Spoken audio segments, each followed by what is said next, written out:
Portions of the following are transcribed.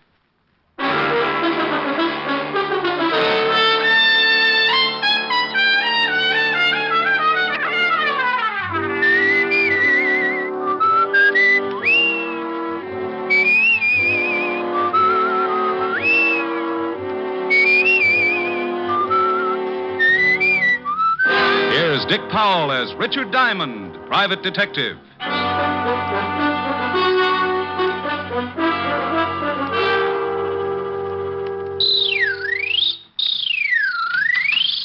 Is this the Diamond Detective Agency? Yeah. Down, up, round, and down. Mr. Diamond, I presume? Yes, and maybe no. Down, up, round, and round. I don't understand you. Yes, I'm Diamond, and you're not presuming on me, not if you're a client. Oh, no, that's not what I mean. What is that object you're playing with? This is a yo-yo. You make it go down, up, round, and down. See? Yes.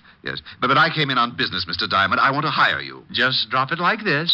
Down, up. As a detective. Oh, well, $100 a day in expenses, and I throw in the yo-yo lessons free. Mr. Diamond, are you in business? Do you have the $100 a day? I do. I am. That's fine. Your name? Oh, I can't tell you that. Goodbye. Will you kindly put that thing away? I have a terrible head. Oh, I don't know. It's not so bad. Carve it yourself. Why, you insufferable... Now, wait a minute. Until we've had a formal introduction, the word insufferable is your ticket for a new set of dentures. Now, why don't we get formal and save your gums that lonely feeling? I told you my name is not important. That I believe, but let's kick it around anyway. Is that necessary? Look, you said you wanted to hire me. So either tell me your name or what you wanted me to do, or let me get back to my practicing. I should find another detective, but you came highly recommended, so... All right. You can call me Johns. Other wife? What? Forget it. The initials on your briefcase read J.B. Oh, that. It's one I borrowed. So now that I've conquered your coyness, what's the pitch? Pitch? Oh, you mean my assignment. Oh, it's very simple, but first, I must insist that no word of this conversation leaves your office. So far, no one would believe it anyhow. But my ethics are in good order, Mr. Johns. Good. This must be kept very secret. Shall I pull down the blinds and stuff the keyhole? Oh, that shan't be necessary, thank you. Your secret is... murder, Mr. Diamond. Oh, I just knew you were going to say that. Where's the corpse? The corpse? Oh, that's what I came to you for. I want to have professional advice on every angle before I kill. Now, you've had police experience. Unless my hearing aid's on the blink, you're saying you want to commit a murder. Not want. I'm going to. This evening. Oh. What do you want me for, the victim? Oh, I have the victim, the opportunity, method, and the man to handle the details. However, I want to be sure that I'm not tripped up by my lack of foresight to police procedures. Sure, yeah. Whom are you calling? The police, but you'll probably get sent to Bellevue. Mr. Diamond, your ethics. Ethics about concealing or helping a murder are free passage to Sing Sing. The phone. Put it down quickly. Oh, my. Isn't that shiny? A real gun. Those things are illegal, you know. Must you shake it so much? Sorry. I'm a little nervous. Oh, swell. You're nervous. Quiet. I'm thinking. This visit has obviously been an error, but perhaps not a fatal one. Let's see. I have it. Into the closet. What? With my bicycle? It'll be too crowded. Your bicycle? Oh, my exercise bicycle. There's my rowing board and my be quiet. Start walking. Oh, this is ridiculous. Now open that door. Oh, okay. Now that bicycle.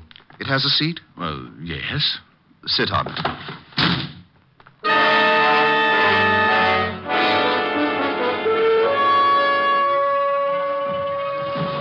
So the Diamond Detective Agency sat in the stuffy closet listening to the sound of the desk being pulled over and jammed against the door. Not having anything better to do except call myself names, I rode. On my fifth lap around the world, I gave birth to a brainchild and began applying the art of leverage against the blockaded door, using both legs and the flat of my back. Result? A Charlie horse. On the third lap following, I came up with something more substantial. A heavy barbell.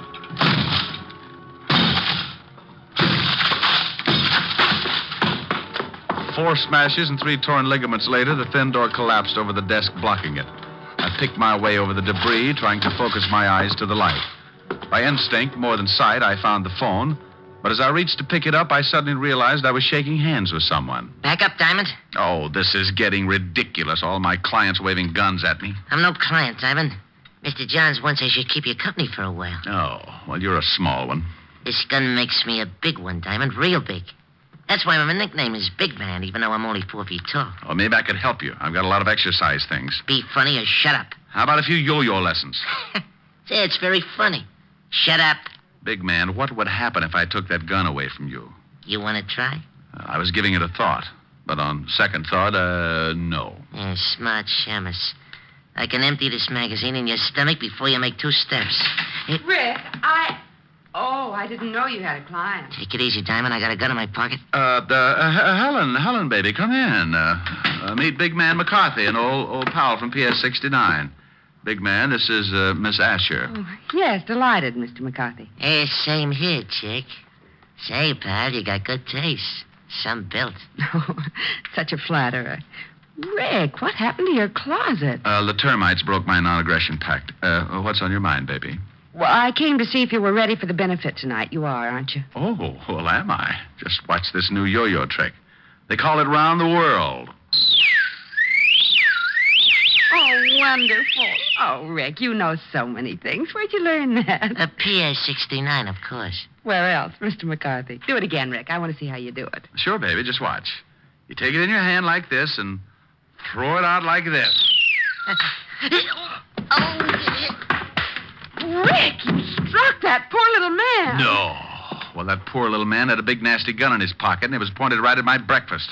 Why, that horrible... Why didn't you hit him harder? He might have hurt you. Oh, darling, are you sure you're all right? I'm sure, baby. Will you send for the police? He should be behind... Now, look, Helen, this is my department. You go along with your errands. Rick, he's dangerous. Helen, will you go away? I have a few questions I want to ask this little hood, and you'll be of no help, believe me. Well, all right, but you be careful. Oh, and about tonight. It's not at my apartment, but the Parker's penthouse up above in the same building.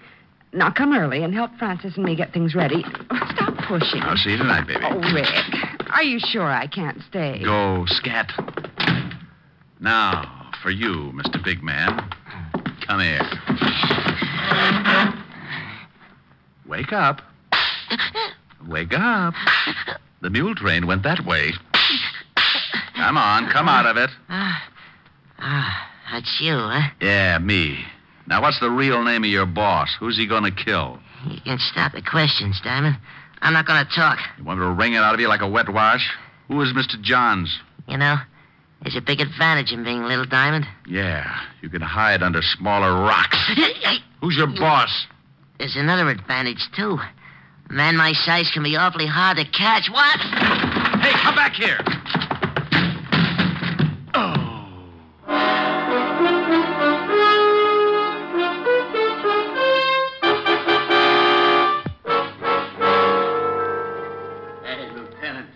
Shaman. He never looked so good. Shut up, Otis. He's really been worked over. Wonder what gang did this to him. Rick, snap out of it. Oh. Rick, what happened? Oh, just came through the door. Oh. What? Coming through the door couldn't wreck you like that? Oh, without opening it? You mean... Oh, no. You got that shiner by running into the door? Shut up, Otis. Okay, Rick, where's the body? Beside you. Now, that's Otis. I mean, where's the corpse? The corpse isn't a corpse yet. Otis, get my bicarbonate. Hey, Yellowton. Go on, Rick. The corpse isn't a corpse. Tell me, what is it, a ghost? Exactly. Otis? Hey, Yellowton.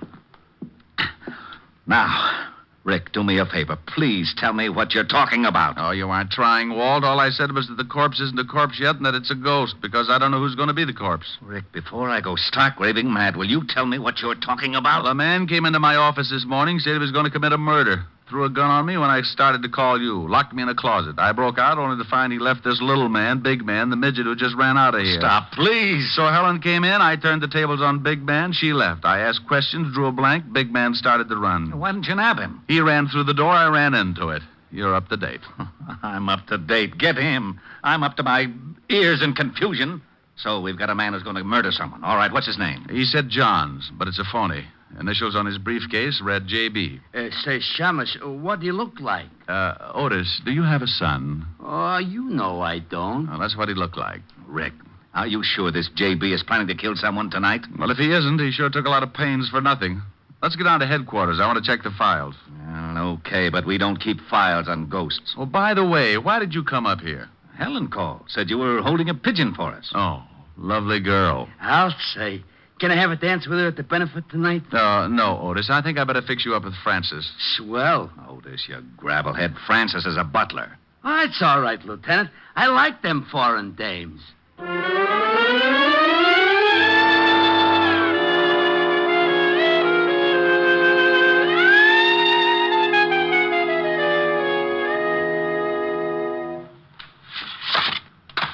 Well, that's all the pictures, Walt. I've looked them all. Johns doesn't have a record, neither does Big Man. Well, they wouldn't. The one time we get a chance to stop a murder before it's committed, and we've even got a good description of the potential killer. Walt, this J.B. was no bum. Not even an ordinary working man. His clothes are expensive, and the briefcase he carried probably cost more than your weekly salary. Now, it's an even bet he belongs to the social upper crust. That or close to it. Well, that would narrow the field a lot, but still... How about the newspapers, Walt? They have society reporters who know anyone who is anyone. It's a long shot, but name me a better. You could go through the newspaper logs. They might have a picture of some... No, Walt, no pictures. I'm nearly blind from looking at pictures now. Thanks, but I'll try the reporters with a description. It sounds like you're going to search for a needle in a haystack. Oh, Otis, please. Your cliche is showing. That's screwy. You can't kid me. Only dames wear cliches. How could mine be showing? Sergeant, when you die, will your brain to a clinic. Maybe they'll discover a cure for it. Lay off.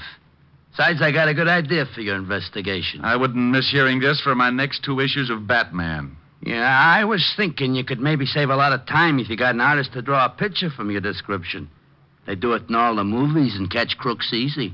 Otis, how would you like a transfer to Walt. Staten? Wait a minute. He may have an idea.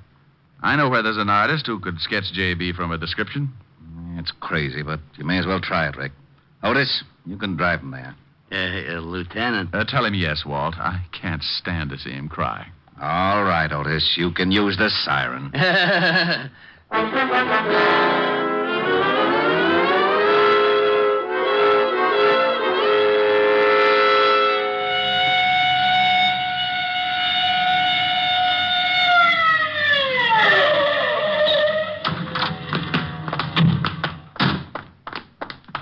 Come on, Otis. It's right at the head of the stairs. Who is this guy? Name's Vladimir, and be careful. He's temperamental. Oh, that's okay. I've been vaccinated. What? Open up, Vladimir. Wrong address. Go away. My name Patrick O'Brien. It's Diamond, not the landlord. Comrade, come in. Stallion. No, Vladimir. That's Sergeant Otis. Oh, what a startle he gave me. Vladimir, can you sketch a man's face from a description? Can I sketch a man's face from a description? Can I sketch? Did I not once sketch the whole Russian army?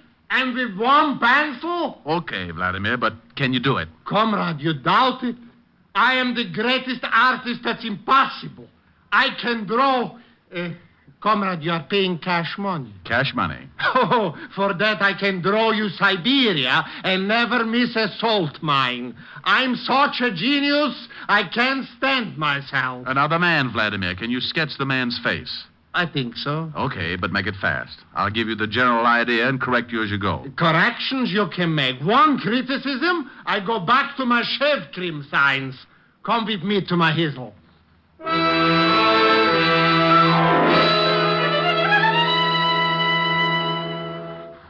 Well, almost, Vladimir, but the nose still isn't quite right. Make it look a little more like a pickle. Sweet? Dill. Off that side, just a pinch. Oh, like this? Yeah, you've done it. That's him. Now, how much do I owe you? For you, comrade, $100. What? $50. A buck. Sell my genius for $1?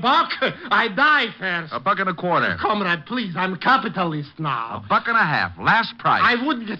Last price, I take it. But I may die. If you do, give me a call. It's a good job, Vladimir. Of course. Was I not the artist to sketch the Tsar himself? Of course, it didn't pay so well, but was great honor. Looks pretty fuzzy to me. Comrade Diamond, your patronage I appreciate. But if you must bring along this peasant, don't. Even his face makes me sick with the repulse. Otis, come on. You'll have to pardon him, Vladimir. Whenever his shoelaces come untied, his brains slip out. See you later. Chichornia, comrade.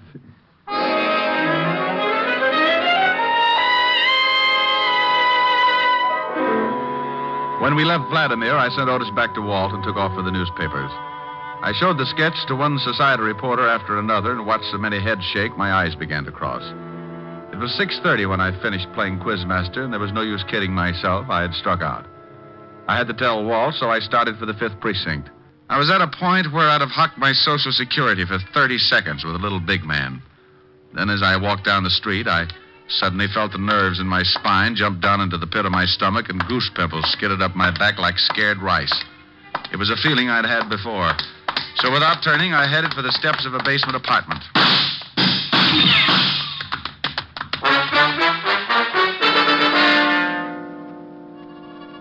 Well, I got my meeting with Big Man all right. It came within inches of being a vamp into a Gabriel solo. Big Man apparently thought his shots hit pay dirt. But when I peeked over the top of the stairs, he was in his car and going. I took in the torn knees of my pants, said a few messages to the spirit world that would have barred me from any seance, and hauled what was left of the Diamond Detective Agency to see Walt Levinson. Well, you can have it, Walt. This is getting ridiculous. Beating my brains out, getting shot at, and for what? Shot at? That's right. I said shot at. You can have the whole stupid mess. I like to get fees for playing post office with slugs. And if a guy gets killed, call me. I'll help with the embalming. But nothing. It's 7 o'clock, and I'm not sticking around to split a three-way crying job over a killing that may already have happened. I'm going to Helen's and get a drink. Oh, all right. Go ahead, Rick. There's nothing more you can do anyhow. I'll see you later. Right. And you stop looking like a panda with a bellyache, Otis. No, what did I do? Oh, shut up. Hey, where you going? I'm going out and punch the first little guy I can find right in the nose, just on general principles. I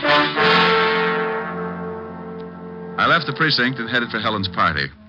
I remembered that the benefit was being held in the penthouse and went on up. I was surprised to find Helen's butler, Francis, opening the door. Good evening, Mr. Dapp. Oh, my, did you have an accident? This day has been an accident, Francis, but if you mean my clothes, I was playing spin the bottle with a bulldozer. You do look a little battered, if I may say so, sir. You ought to see the bulldozer. What are you doing opening the door up here? Oh, the Parker's butler was taken ill, sir. As I was helping Miss Asher with the decorations anyway, I remained to take his place for this evening. Is she here? Yes, she's in the living room, sir. Thanks. I'll go on in. Rick, over here. Hello, baby. What? Hit you a bus? Just a door and a sidewalk. The bus I get later. Oh, Rick. And just look at your suit. It's ruined. Now, what's with the concern over my suit? You lobbying for my tailor? I wanted you to look your very best tonight. Here, let me see those knees. Come on, sit over here. That's it. Now. Oh, well, they're not as bad as I thought. Oh, cheer up. Maybe they'll get infected. That'll help. Who did this to you, Rick? Our sweet little friend of this morning, Big Man, or I should say his boss, J.B. He's the one who sent Big Man after me. J.B.? A specter. Sent to haunt me for my past sins. He hired the little killer you saw me sock with my yo-yo. Your yo? Oh, you haven't lost your yo-yo, have you? Oh, Helen, baby, your Ricky's nearly been killed. Must you worry about my yo-yo? I'm sorry, but it is all right. In my pocket, here. See? Good as new. Oh, that's fine. Now, what about this J.B. person? Why did he send Big Man to kill you, Rick? Because I know he's going to commit a murder tonight. Maybe doing it right now. Wait a minute. You said Big Man. Did you let him go this morning? Yeah, I let him go. And I've worn my feet off up to my eyebrows trying to find out who his boss is and who's on the spot to get knocked off. Oh, poor Ricky. I wish I could help you. It's not me that needs help now. I quit. It's the guy J.B. is after. J.B., are those his real initials? Yeah. No, we've had lots of things to go on. Initials, descriptions, even a sketch of him. Here, I've got it in my pocket, for all the good it did. Oh, wait, don't tear it up. Let me look at it. Oh, Rick, silly. This is no murderer. That's a sketch of Johnny Blackwell. It's a... Helen, you know who this man is? Of course. It's Johnny Blackwell from Newport. He and his wife are up here visiting Adam Worcester. Rick, what is it? You're all turning blue. All day long, when you were in my office, you could... Oh, if I'd only asked... Helen... Yes, Rick? Give me some cyanide, no water. Oh, but you must be mistaken about the sketch. Johnny Blackwell can't be a murderer. Well, I'm getting out of here. Where can I find him? If you'll just sit still, he'll come to you. Adam Worcester's bringing him and his wife to the benefit tonight.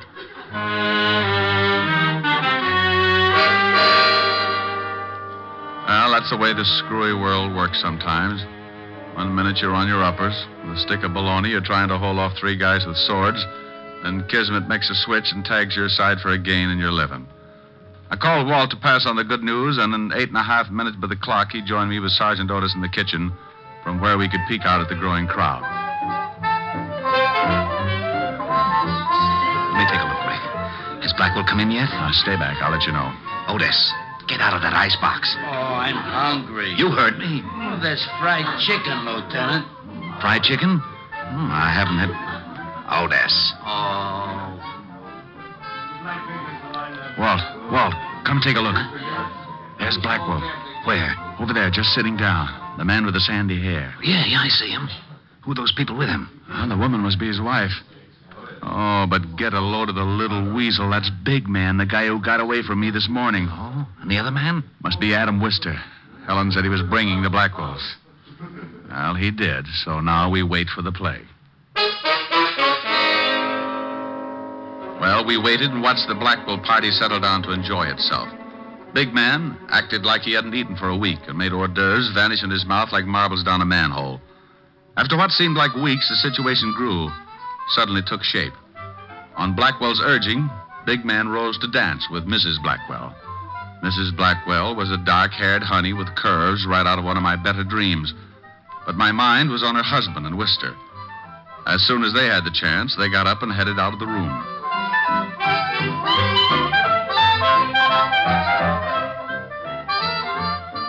Watch them, Rick. They're headed for the library. Come on, this way.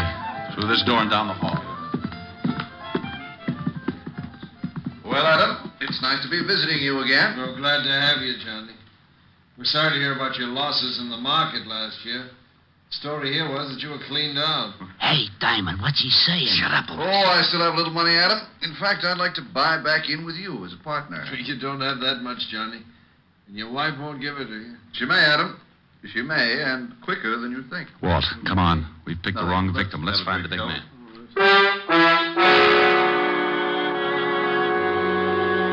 Hey, it's nice on the terrace, Mrs. Blackwell. Yeah, real nice out here.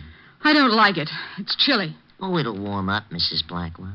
No, I'm going back in. Better not. I don't like the way you're acting, big man. Get out of my way. Get back and shut up. How dare you talk to me like that, you little... Now I'm big, Mrs. Blackwell, real big. A gun? What in the world? I'm gonna kill you. Kill me? Yeah.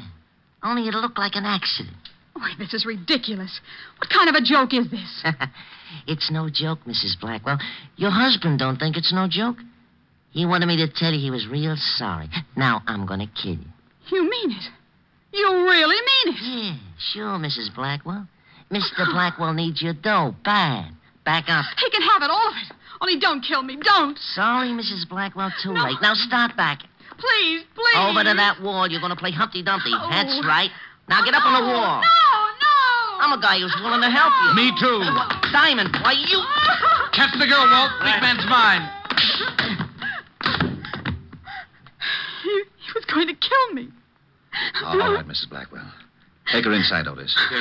Rick, you okay? Yeah, getting my hands on this little rat was better than a year's vacation. Well, we sure heard enough to give both him and Blackwell a long vacation on the state. Keep him on ice. I'll collect the other one. I'll be delighted. Oh, my jaw. Oh, waking up? What a shame. What a lovely party. I do love these informal get-togethers, don't you, big man?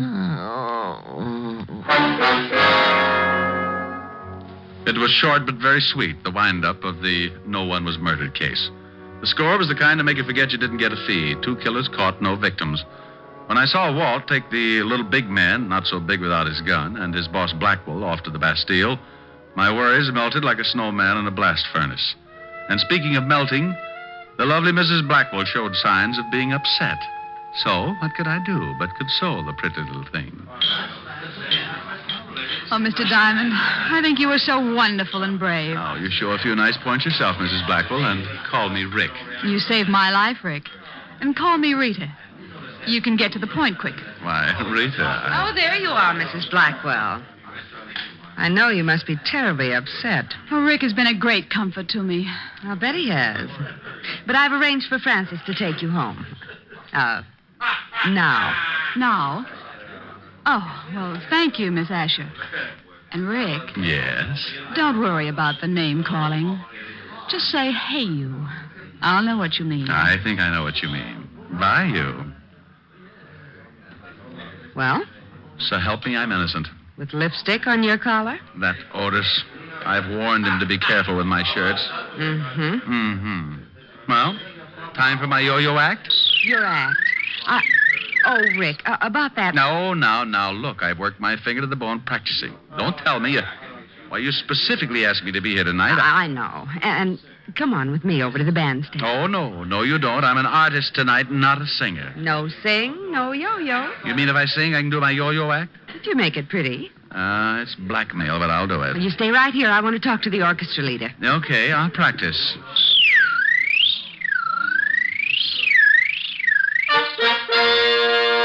Well, Ladies and gentlemen, I give you Richard Diamond, his piano, and his yo-yo. Sing good, Rick. like a robin with a sponsor. Are the stars out tonight? I don't know if it's cloudy or bright, 'cause I only have eyes for you, dear. The moon may be high, but I can't see a thing in the sky, 'cause I only have eyes for you. I don't know if we're in a garden or on a crowded avenue. You are here, so am I. Maybe millions of people go by, but they all disappear from view. And I only have eyes for you.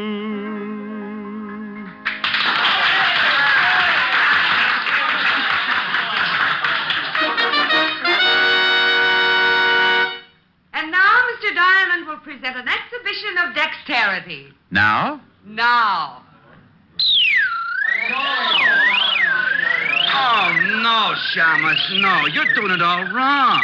You got to use more wrist action. Oh, to stay out of the act. Oh, come on, let me show you. Here, give it to me. Now, you start it down, like this. Helen. Yes, Rick, he's better. Let's go home and Nick. Wait till I get my hat.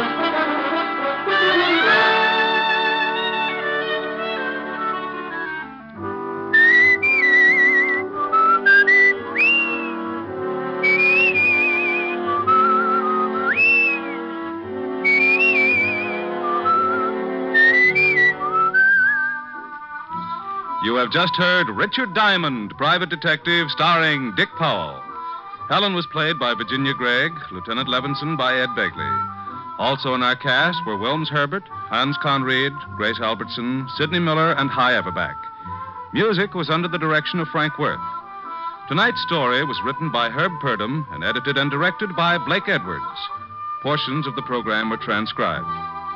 Dick Powell soon will be seen in the screen version of the best-selling novel, Mrs. Mike. Now, this is Tol Avery, inviting you to be with us again at the same time next week, when we will again bring you Dick Powell as Richard Diamond, Private Detective.